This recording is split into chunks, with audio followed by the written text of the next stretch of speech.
even though we are in the midst of talking about World Junior stuff and prospect stuff, there still are some other interesting angles we can explore when it comes to NHL teams and different rumors and different ideas, because this one right here, apparently it isn't new. Apparently this has been in the multiverse of possibilities, I would guess, for the past few weeks, actually. Because if we go over to the fourthperiod.com, which is David Pagnotta's own website, his own blog, where he talks about different rumors and different ideas that are discussed amongst NHL people, because of course David Pagnotta is an insider, he is brought onto the radio once in a while, he's on SiriusXM, he is a legit NHL person who has his people in the league that he gets information from. But on his website, there is this article, Off-Season Trade Watch List 2020, the top 25. And every day it's updated. Right now, as I'm recording this video, it says as of December 26th, 11:40 p.m. EST, which is just a few hours before when I'm actually recording this video. And if we go on to this Trade Watch list, we have ourselves a whole bunch of players who are listed as potential trade candidates. And included in these player bios, we have ourselves what is to be known as the teams reportedly with interest column, talking about different teams that apparently have had their fair share of saying when it comes to potentially getting these players. First of all, it's Patrick Laine. You can take a look at all the teams that are apparently interested in him. There are so many video topics right here, so I'm not going to explore this super in-depth right away. But when I initially saw this article, I was like, okay, there's a whole bunch of stuff going on here. So many different teams, so many different commentary ideas. So I tried looking for the Vancouver Canucks stuff, because if you're a Vancouver Canucks fan, you know Jim Benning, yeah, the guy doesn't really do trades. The only trades the guy actually makes are usually for players who are deemed NHL beneficial players like Nate Schmidt or Tanner Pearson or JT Miller. These are guys who can actually help out a lineup in the now. But when it comes to actual players on the Canucks getting traded, aside from Erik Goodbranson, it doesn't really happen often. We've seen Jim Benning over the past calendar year say things similar to, oh, we have players that teams want. If we wanted to go out there and we wanted to trade some guys to free up some salary because we need to re-sign Tanev to Foley Markstrom, which didn't end up happening, by the way, we have the ability to do that, and it didn't work. But I decided to Control F, or in my case, Command F, because I'm on an Apple, try to find Vancouver stuff going on over here, and the first thing that popped up on this webpage was a Vancouver Canucks player by the name of Brandon Sutter. Take a look at this. He is noted as the 17th most intriguing player on the trade watch this offseason, and if you read the bio, it says, Vancouver is trying to create some more cap space, and moving out Sutter and his $4.375 million cap hit would help. He's a serviceable third-line center, doubt, for a contender with cap space, but the Canucks might have to incentivize a team to make a deal happen. And the teams that are reportedly with interest over here are the Detroit Red Wings and the Arizona Coyotes. So, could we see a Brandon Sutter trade to either Detroit or Arizona because apparently they have expressed interest in this player? Well, let's talk about it.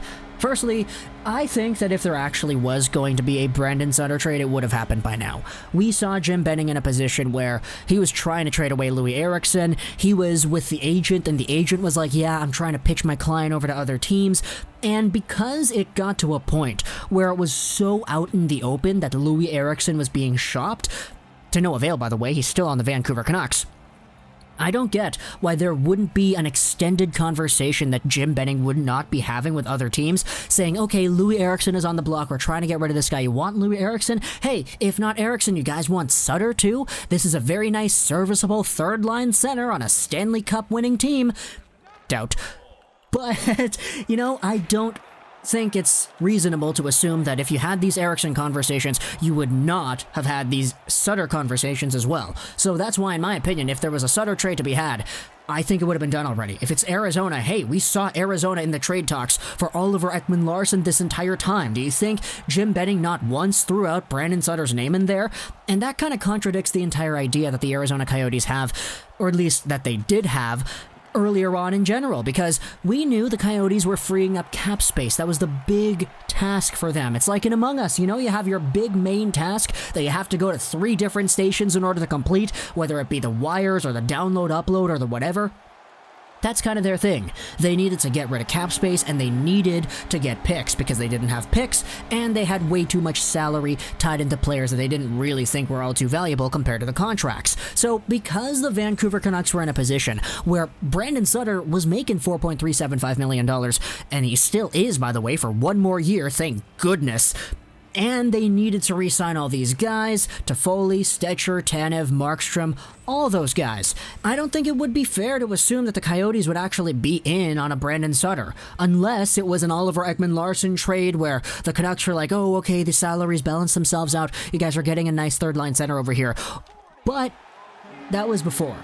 Yesterday, the Ottawa Senators ended up freeing up some Arizona cap space by acquiring Derek Stepan. And if you've seen the video I made yesterday about this, you know I'm kind of pissed off about this idea because it doesn't make sense from the Ottawa perspective. But regardless, the Arizona Coyotes did what they needed to do.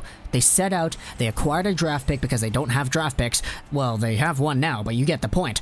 And they freed up $6.5 million on their cap to do that. So I don't want to say it's completely ruled out that the Arizona Coyotes would be in the market for a Brandon Sutter now if it meant getting another draft pick or two because they freed up 6.5 and Brandon Sutter's making 4.375 until 2021. Maybe the Vancouver Canucks could be doing them a solid, but at the end of the day, it doesn't really matter now, doesn't it? All the good free agents, aside from Mike Hoffman, they're all gone pretty much. Soderberg's off the market, Granlund's off the market, Hall is off the market, Duclair's off the market, they're all gone. But because this article in the 4th period does say it's as of that time, yesterday, I still thought it was at least somewhat valuable to talk about it. And furthermore, to the Red Wings' point of view, the Red Wings could definitely do something like this. But if you're Steve Yzerman, man, you're doing what Steve Yzerman does. You know what Steve Yzerman does? He fleeces teams. He makes teams cry out in pain, forcing them to acquiesce with what it is that he wants because he has a vision for what he wants to build. And whenever he does that, it's either he's acquiring draft picks or he's sending away other players for opportunities or whatever. Steve Yzerman is in that cerebral spot where he just knows how to get the best out of what he's given. And if it's Jim Benning over here, you know, I don't want Jim Benning negotiating with Steve Yzerman. I'm sorry. Just thinking about what the Canucks would give up if Steve Yzerman was at the helm. Yzerman or Sakic, both of those guys are absolute wizards when it comes to making trades. Who would have figured that some of the best point producers from BC in hockey history are some of the best negotiators ever too? That Duchesne trade, man, for Colorado. Incredible haul right there. But if it is Brandon Sutter to Detroit, obviously, you know, you're expecting Vancouver to give up another asset or two, right?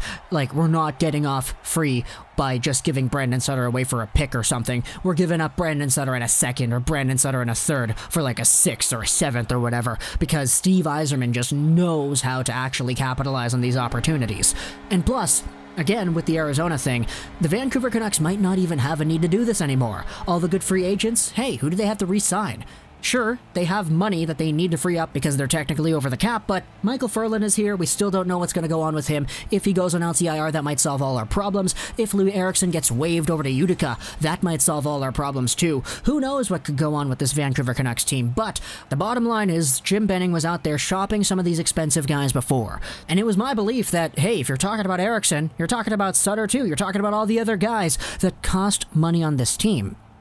So if there was a Sutter trade to be had, especially considering Jim Benning's confidence that he could trade some of these guys, I would probably assume that we would have seen it already. So the fact that it's already December, we are already starting out the season in about 2.5 weeks or so, and we have not seen a trade yet, yeah, it says to me that even though there might be interest, Arizona, Detroit, they want Brandon Sutter, it doesn't really seem like something that I would see happening in the next few weeks, unless you're saying, okay, maybe these teams could circle back or whatever. But at that point, it wouldn't really make sense because Sutter is expiring in 2021, and you know for sure, if the Vancouver Canucks are not re-signing him to a very, very cheap contract, they're just letting him go because Brandon Sutter, like, come on.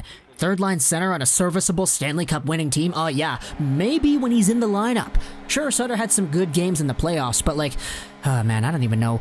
We're already like 9 minutes and 30, 40 something seconds into this commentary. I don't want to go into an entire analytical discussion about how exactly it is Brandon Sutter plays, because sure, he's a good character guy. I acknowledge that he's one of the good personalities in the locker room, but like, The guy costs money, man, and the guy was one of the contributing factors as to why this team was not able to re-sign half of the guys they wanted to re-sign.